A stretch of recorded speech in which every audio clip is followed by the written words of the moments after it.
Hi, Lynn again. This is Lynn Logic, episode 40. For this episode, I decided to make some notes for the trolls and haters.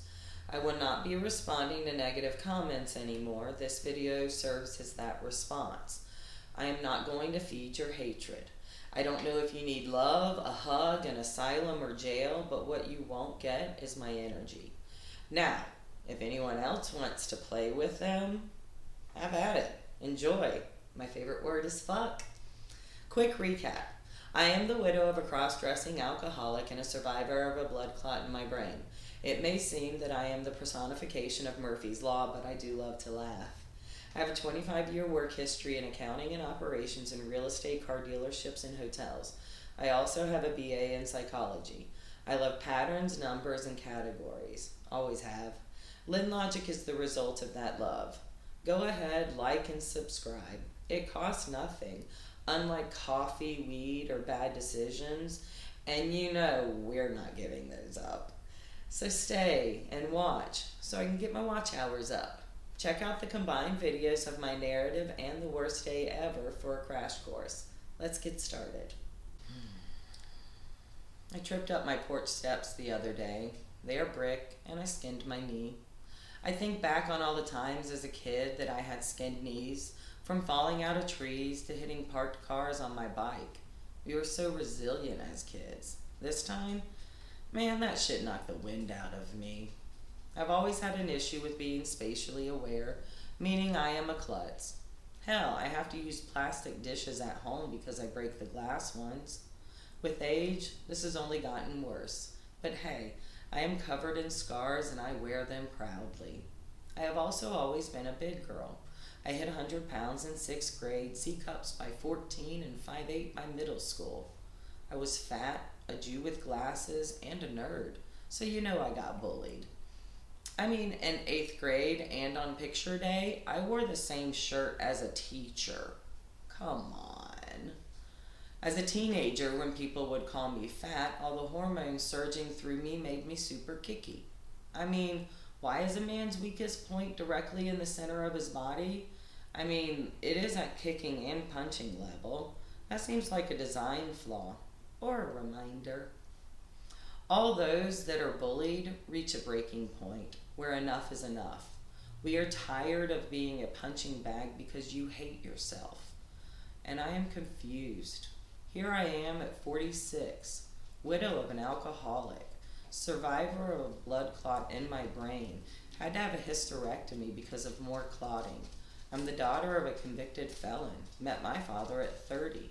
I have been raped, abused, manipulated, gaslit, lied to, and that was all by people who told me they loved me. Still, after all that and everything that I have been through, I find it so funny when people comment about my weight in a negative way. First off, here's something I have learned. Being called fat is not an insult anymore. Context is what gives it meaning.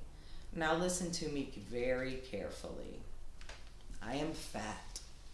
I am big. I am voluptuous. I am fucking beautiful. I am a survivor.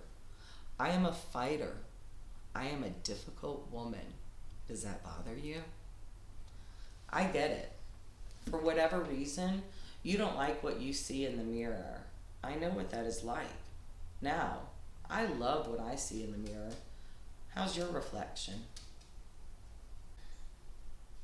Other point. Let's talk about opinion. They are like assholes. Everybody has one. So number one, welcome to my YouTube channel. This is a channel that chronicles my lived experiences and how I am healing, and how I still have hope and love. I wanted to share that hope and love. Now, for this channel, I knew I was giving out my opinion, so I wanted to make sure that people knew who I was. I started with a website for my late husband, drewanddrag.com. I then have been recording videos. I've got over 100 now on my channel. I say all this to say, when you post a rude comment, that is all I know of you. Nothing more, nothing less. So that is my perspective of you. And without context, you sound crazy, and I know crazy. When you post comments in all caps, That is yelling. Think about this in the real world. This would be the same as me recording out in public and you running on screen and yelling something and then running away. In that example, do you see how I see you? Do you see how everyone who reads that comment sees you?